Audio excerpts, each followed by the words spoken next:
que el proceso, ¿no es cierto?, tenía como elemento, en primer lugar, los de carácter objetivo, que estaban vinculados con la contienda, es decir, el conflicto de intereses de relevancia jurídica, es decir, esta controversia intersubjetiva que se generan entre intereses contrapuestos, por un lado el demandante y por otro el demandado, ¿no es cierto?, y que los elementos subjetivos estaban constituidos principalmente por las partes, y ahí analizamos que se había entendido, que se entiende por parte del sentido material, siguiendo la teoría de Savigny, esto que está vinculado a quienes forman parte de la relación jurídica material propia o vinculada a la norma, a una determinación jurídica, ¿no es cierto? Y que en ello, por regla general, se vincula a quienes son parte en una relación contractual o a quienes, según ley, ¿no es cierto?, existe o debiese existir una vinculación, por ejemplo, a propósito de una demanda de indemnización de perjuicio por responsabilidad extracontractual, en la cual la relación, ¿no es cierto?, que se genera entre ellos, una es el autor del daño y el otro es la víctima.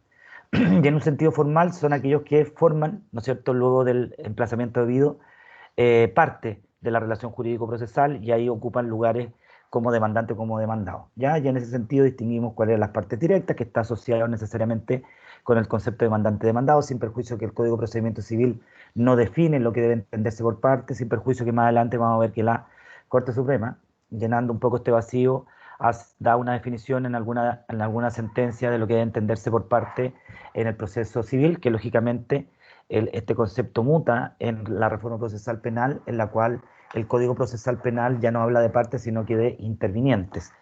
Y dentro de este proceso civil también tenemos la figura de los terceros, que serían partes indirectas.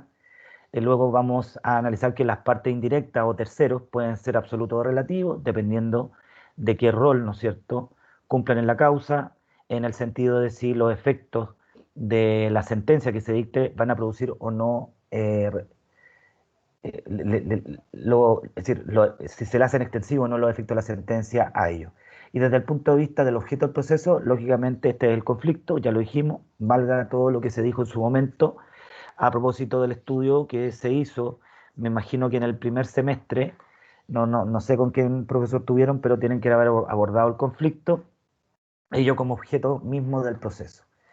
Luego dijimos que de este análisis somero de las partes, en primer lugar que fue lo que enunciamos, luego dijimos que también es parte del proceso el tribunal, es decir, el juez, ello toda vez que ustedes ya saben que el órgano jurisdiccional, conforme se puede desprender de lo dispuesto en el artículo 19, número 3 de la Constitución Política, debe estar establecido con anterioridad, ¿no es cierto?, por ley. Ello con anterioridad a la ocurrencia del hecho o que da origen a ese proceso, el mismo que debe tramitarse conforme a reglas de una investigación justo, es decir, de un procedimiento desde el punto de vista civil racional y justo, ¿no es cierto? Y conforme a esta norma corresponde al legislador establecerlo de manera previa, ¿ya? Y por otro lado también dijimos que la intervención del juez en un proceso, es decir, la mayor o menor intervención del juez, iba a depender de cuál era el principio que informaba el procedimiento. En el principio expositivo señalamos que se vincula con el principio de la pasividad que vimos a propósito eh, del, del curso del año pasado, ¿no es cierto?, que está contemplado en el Código Orgánico de Tribunales, eh, en el que el tribunal solamente puede intervenir a requerimiento o a petición de parte, siendo excepcional cualquier intervención de oficio, es decir, aquellas en que puede hacerlo, es decir, intervenir en el proceso sin que exista una petición previa de una de las partes o litigantes en la contienda civil. A diferencia de lo que ocurre si el procedimiento se encuentra inspirado en el principio inquisitivo, en el cual el juez lógicamente tiene amplias facultades para obrar de oficio. Incluso aseveramos que este principio informaba el proceso penal antiguo, en el cual el juez cumplía distintos roles de investigador, acusador y sentenciador. Pero bueno, esto fue modificado a propósito de que se consideraba que el proceso penal antiguo chileno vulneraba abiertamente garantías fundamentales del imputado, y conforme a ello se lleva a efecto en Chile la reforma procesal penal con la finalidad de adecuar la legislación nacional a la normativa extranjera, tratados internacionales que buscaban dar, ¿no es cierto?, una protección real, acorde a garantías constitucionales respecto a los derechos del imputado en el conflicto penal. El principio inquisitivo actualmente fue dejado de lado. Lo que existe hoy por hoy es un principio dispositivo casi en plenitud, morigerado exclusivamente por aquellos casos en los cuales el legislador ha autorizado al juez a obrar de oficio. Incluso yo les dije que ahora actualmente en materia penal también rige sin contrapeso el principio dispositivo y ello está así consagrado en el artículo 10 del Código Orgánico de Tribunales, cuando señala los tribunales no podrán ejercer su ministerio sino a petición de parte, salvo los casos en que la ley los faculte para proceder de oficio. ¿Ya? Eso también lo vimos el año pasado, que los jueces civiles, eh, en ese caso particularmente, pueden obrar de oficio declarando nulidades conforme al artículo 84 del Código de Procedimiento Civil. También están facultados para de oficio citar a las partes de sentencia. De oficio pueden decretar medidas para mejor resolver. Entre otras facultades oficiosas que tienen, como también la posibilidad en el juicio ejecutivo de denegar la ejecución cuando el título presentado para su cobro eh, tenga más de 3 años desde que la obligación de la que da cuenta este título ejecutivo se ha hecho exigible. Habíamos quedado en esta parte en la cual habíamos señalado someramente que el juez, como parte del proceso, como miembro de esta relación jurídico-procesal, es quien frente a las partes recibe sus presentaciones, las resuelve, va verificando la exactitud de las mismas, de estas peticiones que se hacen las partes. ¿Y cómo lo hace? Haciendo un examen del mérito del proceso y de las pruebas que en su caso se hayan rendido por estas, todo encaminado para hacer avanzar el proceso y finalmente cumplir con su finalidad última, que es la de fallar o resolver el conflicto de intereses de relevancia jurídica que las mismas partes han sometido a su decisión. En este punto, conveniente y muy interesante resulta ver lo sostenido por el profesor Juan Agustín Llávar, fallecido, ex profesor de Derecho Procesal de la Universidad de Chile, quien hacía un análisis de las funciones del juez dependiendo del momento jurisdiccional en el cual se encontraban. En la primera etapa, ¿no es cierto?, en esta etapa de conocimiento, dice que primero vamos a encontrar la función receptora. En este sentido, ¿qué es lo que ocurre con el juez? El juez lo que hace es recibir las peticiones de las partes y ante él se rinden las pruebas. Es decir, a esto se refiere cuando se presenta la demanda, el juez tiene que hacer un examen de la misma, la acoge tramitación, ordena su notificación, eh, recibe a su turno en caso de que el demandado adopte una decisión, la decisión de defenderse, ¿no es cierto?, su contestación de la demanda, y también en caso de que sea admisible, porque no en todo procedimiento se puede, en caso de ser admisible, también acoger tramitación una eventual demanda reconvencional. ¿Ya?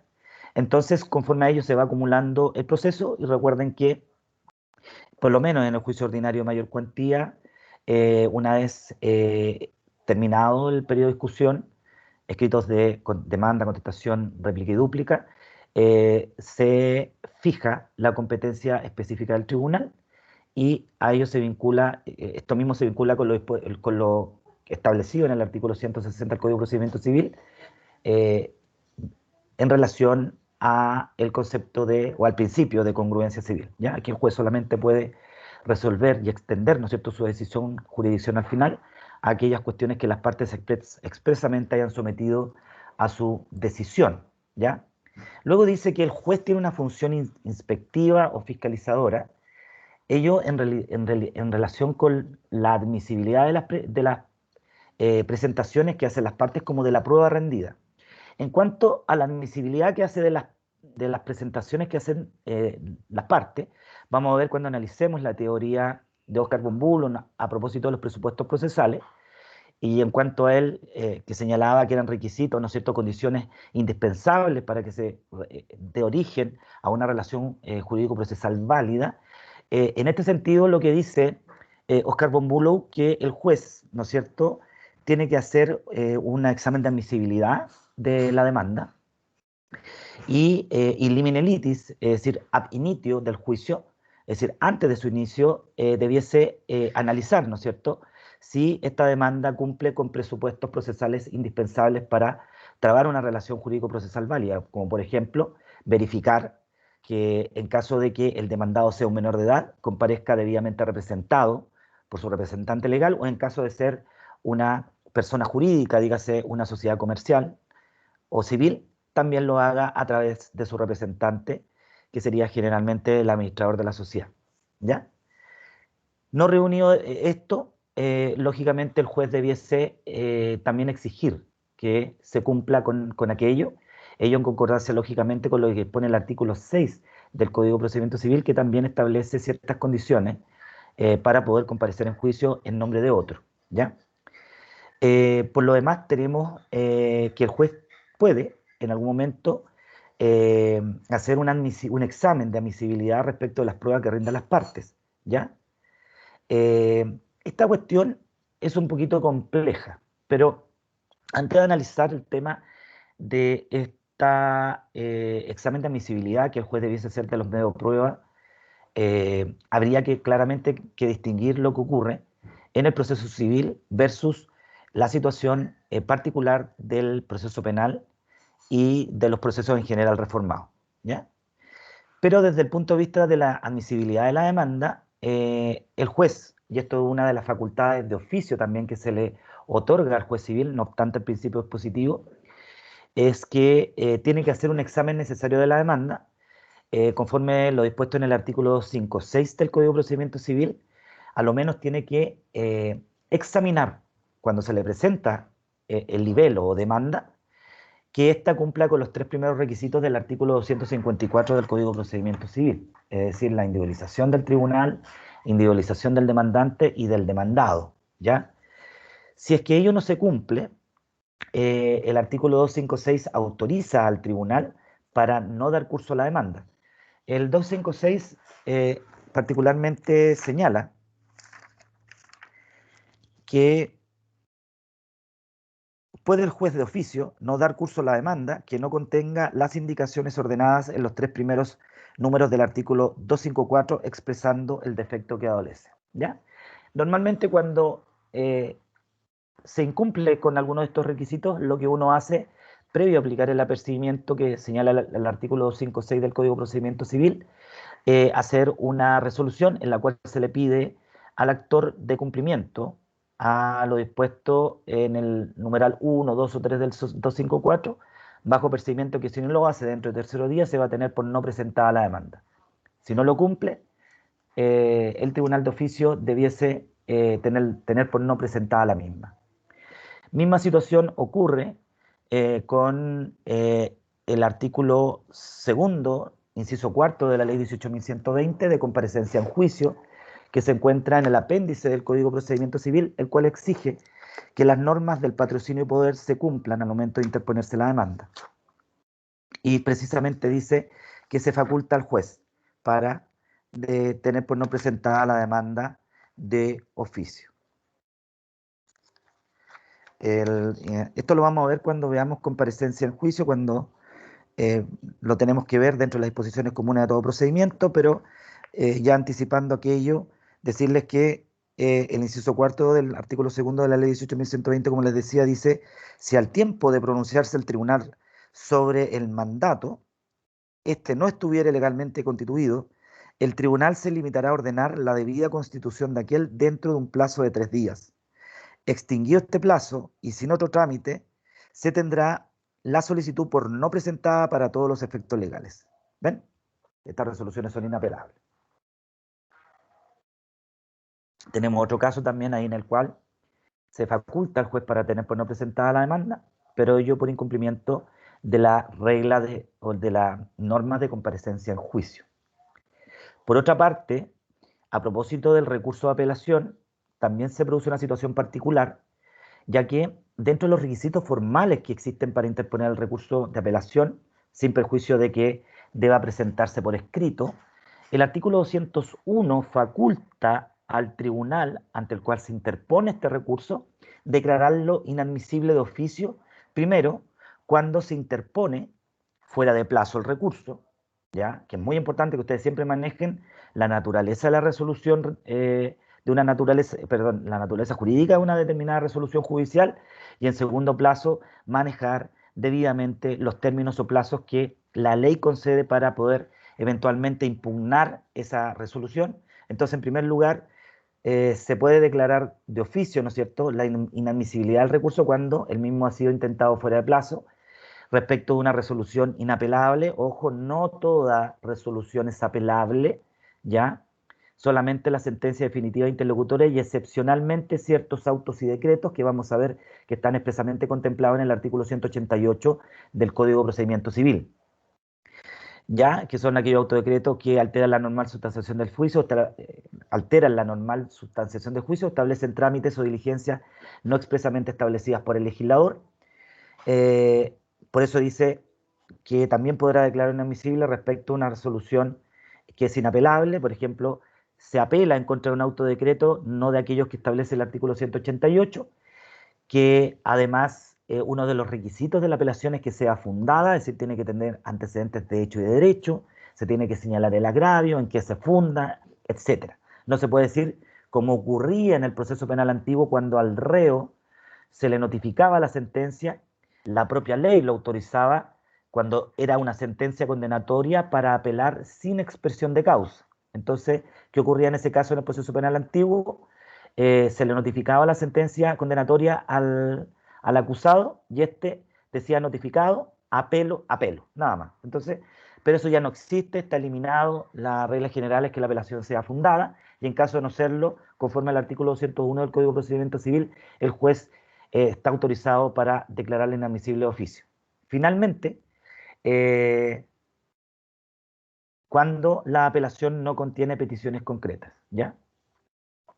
Todo recurso de apelación tiene que ir con frases sacramentales. Vamos a analizar cuando nos toque estudiar el sistema recursivo nacional, que la parte petitoria de un recurso es lo fundamental, ya que fija la competencia específica de la Corte de Apelaciones, así como el petitorio de la demanda y de la contestación de la demanda, y en su caso de los escritos de réplica y dúplica, fijan la competencia específica del Tribunal de Primera Instancia.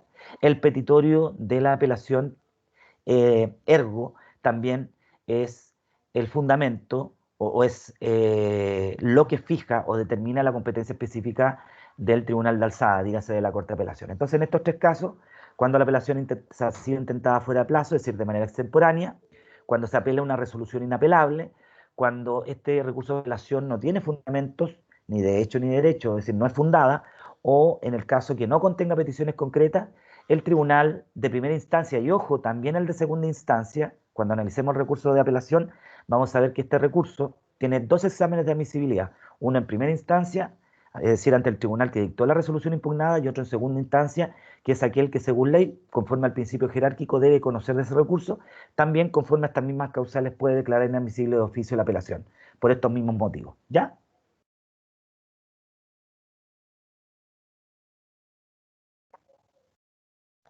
Otro caso, ¿no es cierto?, en el cual vemos esta función fiscalizadora, eh, se puede apreciar en el juicio ejecutivo, ¿ya? El juicio ejecutivo, a diferencia del juicio ordinario de mayor cuantía, que son de lato conocimiento, es decir, que requieren de un periodo de discusión en el cual las partes, además de hacer sus alegaciones, deben probarlo, ¿no es cierto?, porque la obligación, eh, la existencia de la obligación debatida en juicio está cuestionada, ¿no es cierto?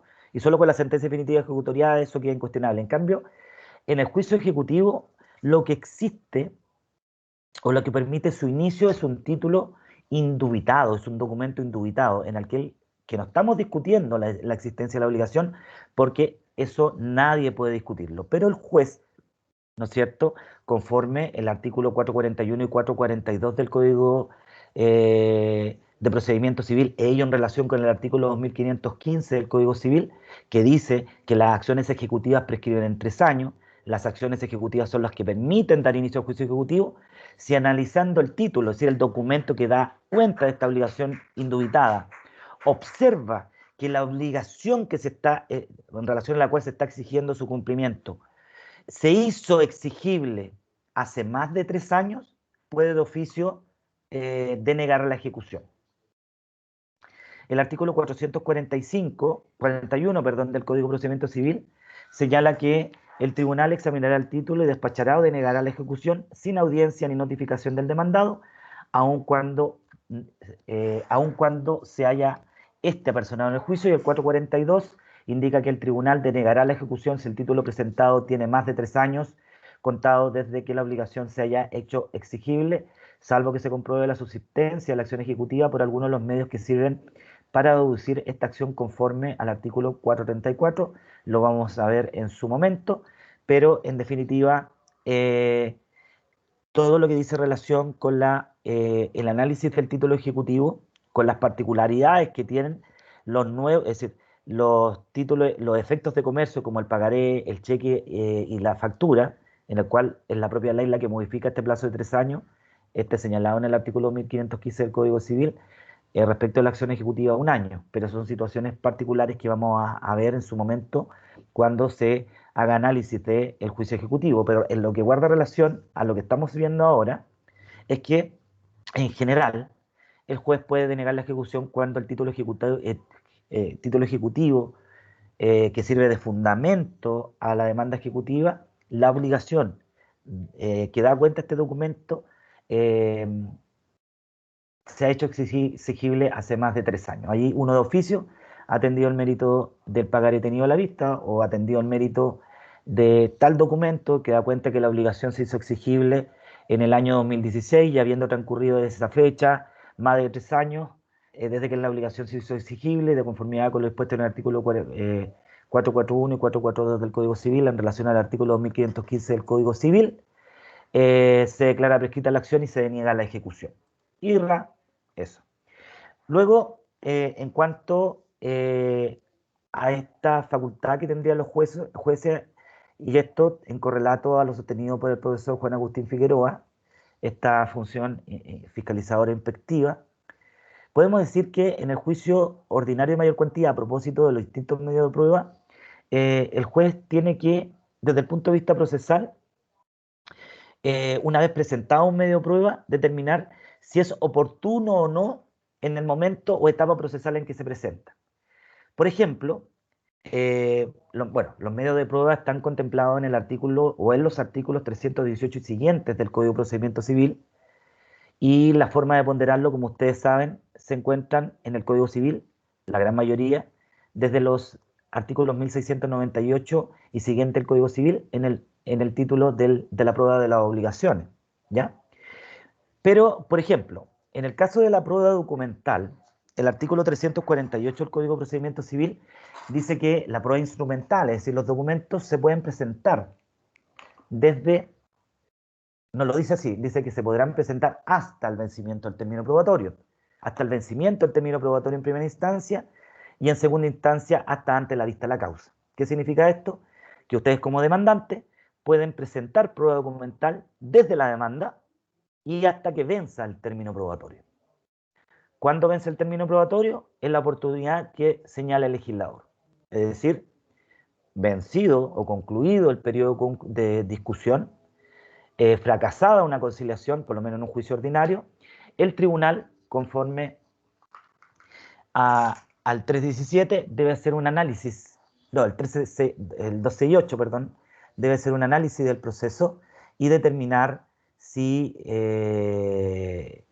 y conforme al 318 también, el juez lo que tiene que hacer es analizar personalmente los autos para ver si existen hechos sustanciales pertinentes y controvertidos, y si determina que existen, debe dictar una sentencia interlocutoria que recibe el nombre de auto de prueba. Ya no es un auto desde el punto de vista de su naturaleza jurídica, pero se le denomina así. Ustedes siempre van a escuchar en materia civil el auto de prueba, pero desde ya tienen que saber que no es un auto, sino que es una sentencia interlocutoria. Bueno, ¿cuándo empieza a correr el término probatorio según ley? Ya, esto en relación al artículo 48 del Código de Procedimiento Civil, 320 y 327, desde la notificación por cédula de la sentencia interlocutoria que fija los puntos de prueba, o desde que se notifica por el estadio diario la resolución que se pronuncia respecto del último recurso de reposición de las partes. Esto lo vamos a ver a propósito del juicio ordinario. El término probatorio tiene una vigencia conforme a la ley. Juicio ordinario 20 días, juicio sumario 8 días, juicio ejecutivo 10 días, etcétera. Lo vamos a ir analizando en cada caso, por eso yo les digo que son plazos importantes que ustedes tienen que ir aprendiendo a lo largo de este curso, y el juez, ¿no es cierto?, en virtud del principio juria novit curia, es decir, conoce el derecho, él lo que tiene que hacer cuando se le presenta un medio de prueba es ver si es oportuno o no, ¿ya? En el caso de la prueba documental, el juez debiese sin mayor reparo, tener por acompañada la prueba documental hasta el vencimiento del término probatorio. Luego de ello, cualquier prueba que presente, el juez tiene que rechazarla por extemporánea, ¿ya?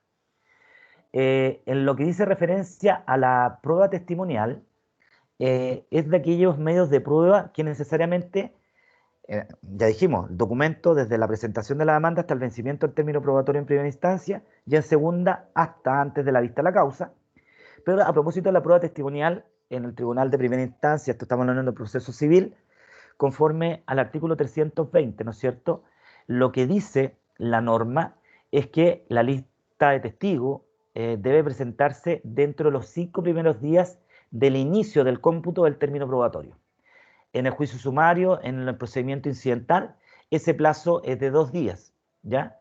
En procedimientos especiales como el término contrato, en los juicios de término contrato de arrendamiento por no pago de renta, la norma cambia, ya que el artículo 8º de la ley 18.101 lo que establece es que el demandante debe presentar su lista de testigos y todos sus medios de prueba en la demanda. En cambio, respecto al demandado, tiene la posibilidad de presentar lista de testigos hasta las 12 horas del día antes, del día anterior a la fecha de celebración de la audiencia. Entonces, en cuanto a esto, lo que tiene que hacer el juez en cuanto a la pertinencia o oportunidad, debe verificar que sea presentado en un juicio ordinario de mayor cuantía dentro de los 5 días, dentro de un sumario incidental dentro de los 2 primeros días. En el juicio ejecutivo se rige por las reglas del juicio ordinario, pero el término probatorio no es de 20 días, sino que de 10 días, no obstante lo cual no hay otra modificación en el libro tercero, por lo que se entiende que también rige esta limitante de que la lista de testigos deba presentarse dentro de los 5 primeros días del probatorio, ¿ya? Una cuestión que genera un poquito de controversia es esta facultad que tiene o no el juez civil para excluir prueba por sobreabundancia, ¿ya? No sé si me están escuchando, si hay alguien ahí presente, pero bueno, me gustaría que esto no está en los apuntes, pero vamos a hacer un paralelo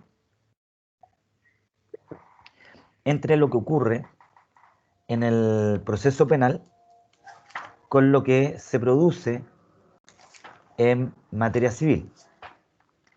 En materia civil, como dijimos, la lista de testigos tiene que presentarse por regla general, estamos hablando en el juicio ejecutivo, dentro de los 5 primeros días del término probatorio, con las salvedades que ya notamos, y conforme al artículo 372, el único caso en el cual el juez podría limitar el número de testigos en un juicio ejecutivo sería a que sean el número de 6 testigos por cada punto de prueba. Es decir, para que ustedes se hagan una idea, la interlocutoria de prueba puede ser de 1 punto como de 10 puntos, ¿ya? Entonces, ¿cuál es la limitante que establece el Código de Procedimiento Civil en el artículo 372?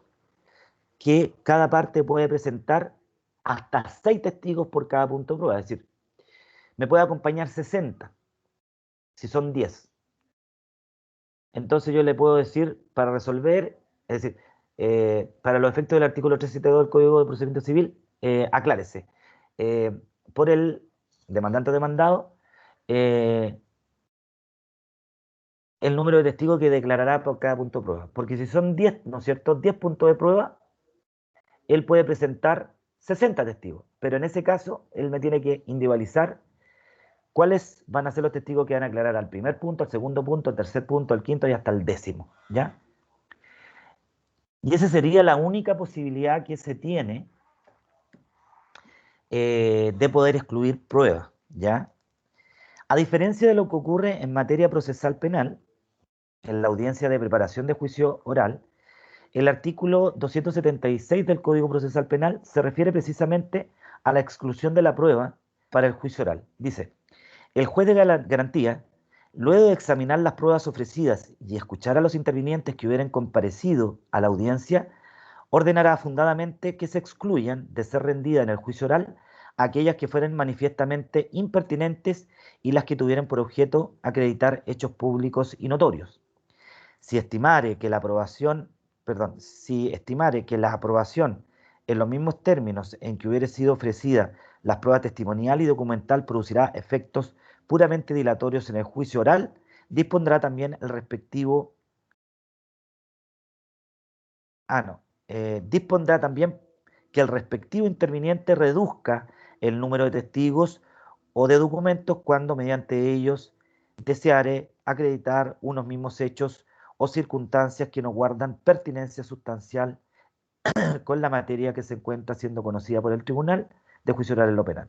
Del mismo modo, el juez excluirá las pruebas que provengan de actuaciones o diligencias que hubieran sido declaradas nulas y que hubieran sido obtenidas con la inobservancia de garantías fundamentales. Las demás pruebas que se hubieran ofrecido serán admitidas por el juez de garantía al dictar el auto oportuna del juicio oral. Entonces, como ven acá, si bien se faculta al juez para hacer exclusión de prueba, lo que ocurre normalmente, bueno, esta audiencia se celebra ante el juez de garantía, en el cual se discutan hartas cosas, entre ellas la prueba que se va a rendir por el Ministerio Público, la defensa, el querellante y cualquier otro interviniente en el juicio oral que se lleve a efecto ante el Tribunal de Juicio Oral en lo Penal. Se facultaría entonces en este caso al juez para hacer exclusiones de prueba por ser sobreabundante, por ser innecesaria, ¿no es cierto? O porque vulneran garantías fundamentales. ¿Ven? Por ejemplo, a propósito de la teoría del árbol envenenado, que la van a conocer cuando, me imagino que el profesor que le haga Derecho Procesal Penal se la va a explicar. Según esta teoría, que un poco lo que se alega como fundamento de exclusión de pruebas por las defensas muchas veces, es que si se pide la declaración de un testigo, ya, eh, de un testigo determinado, del cual tomó conocimiento el Ministerio Público, teniendo como antecedente una diligencia en la que se vulneraron derechos o garantías fundamentales del imputado, por ejemplo, siendo un menor de edad, prestó declaración sin estar presente su defensor penal adolescente. En base a la teoría del árbol envenenado, lo que haría la defensa es pedir su exclusión por vulneración de garantías. ¿Ya?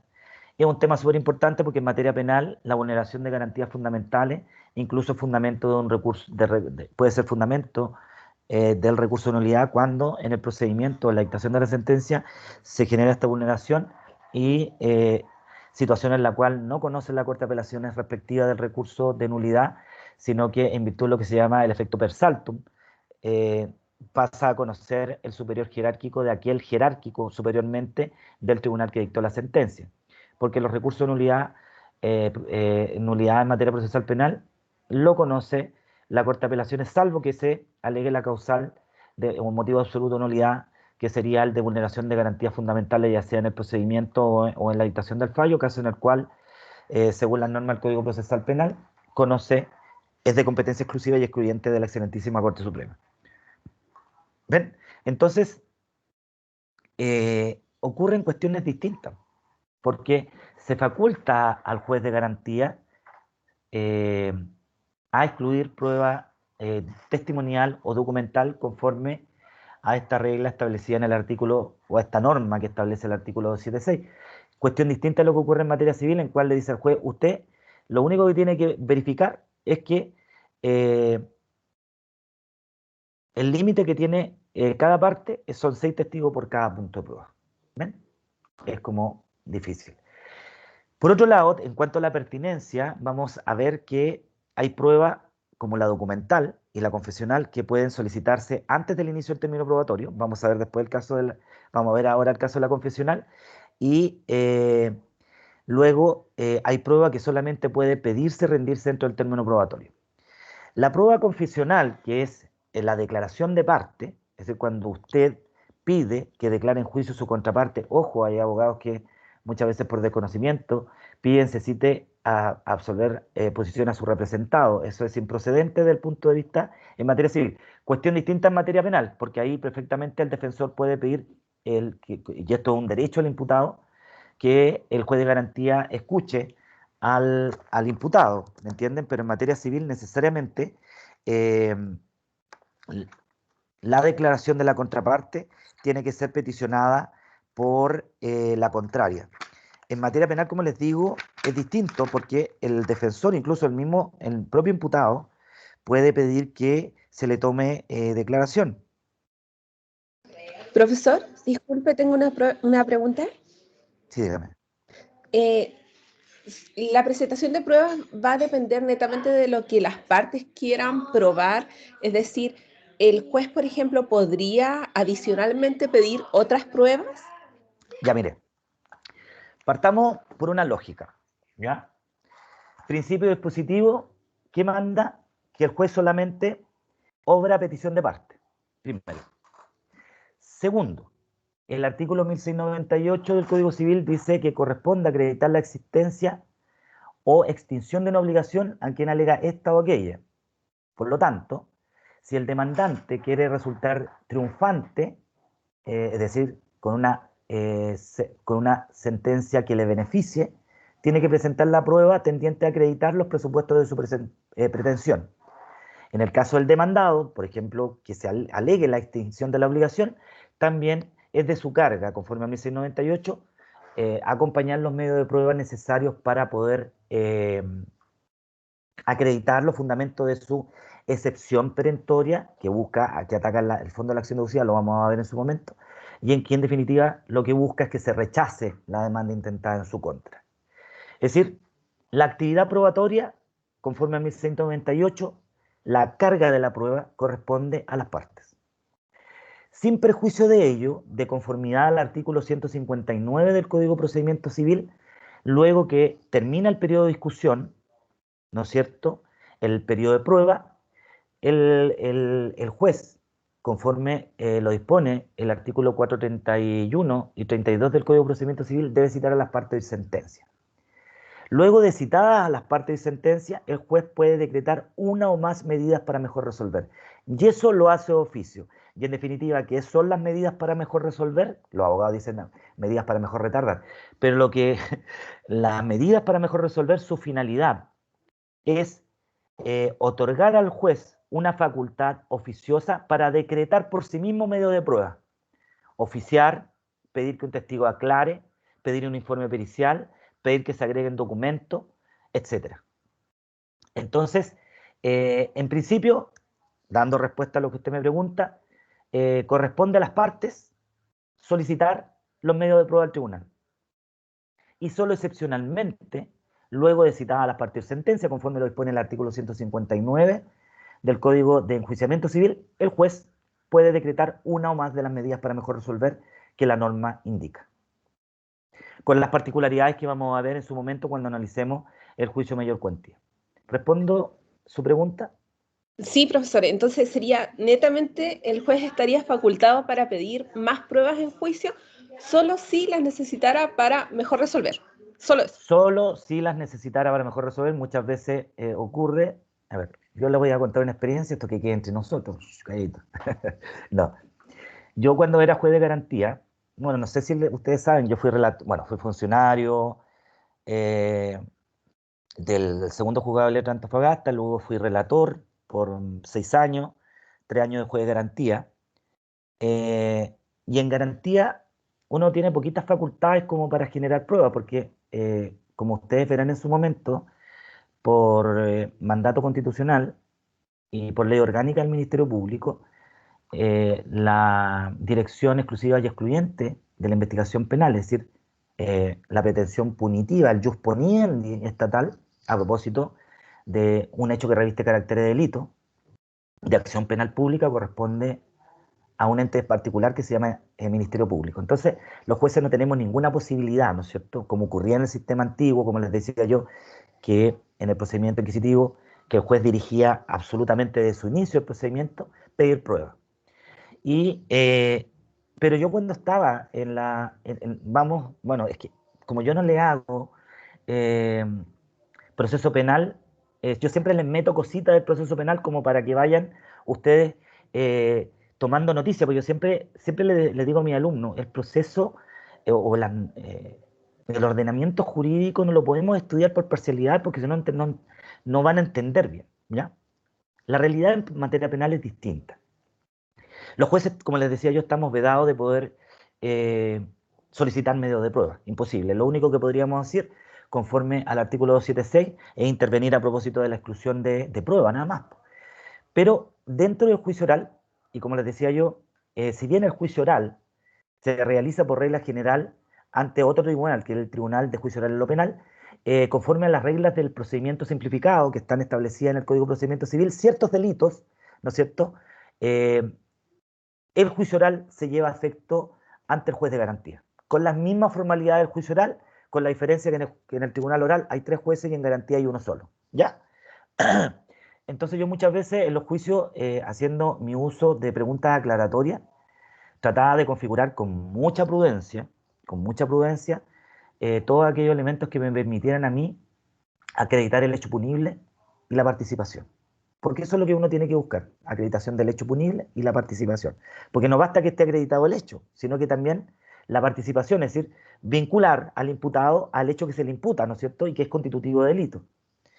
Entonces habían jueces que me decían, no, me decía, yo no me hago cargo. Si el Ministerio Público o la defensa no hacen uso de todo el derecho para interrogarlo, yo no voy a hacer preguntas aclaratorias y si no, 1698 el Código Civil es carga de ello acreditar, así que si no, en el caso del Ministerio Público, si no supera el estándar de convicción que establece el legislador, que es que debe condenarse cuando existe, cuando es más allá de toda duda razonable, ¿no es cierto?, que la prueba sea tan contundente que al juez no le quede otra posibilidad que condenar, absuelvo.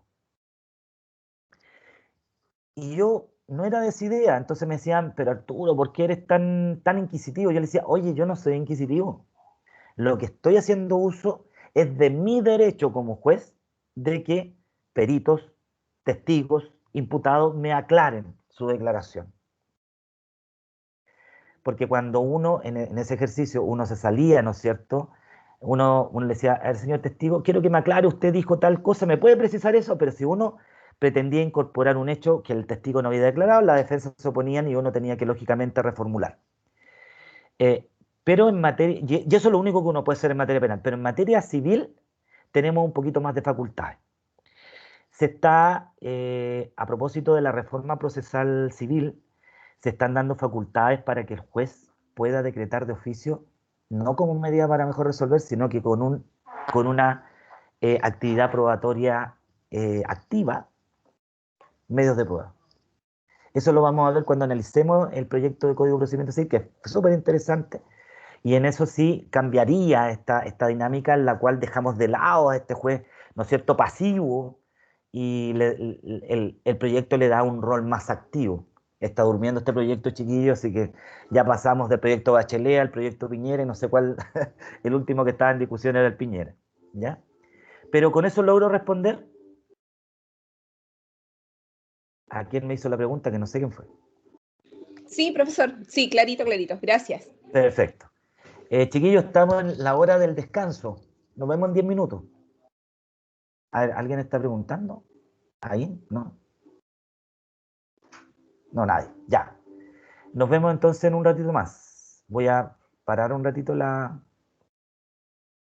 Perdón, voy a parar un ratito la grabación y continuamos en un ratito más. Nos vemos. Chao, chao.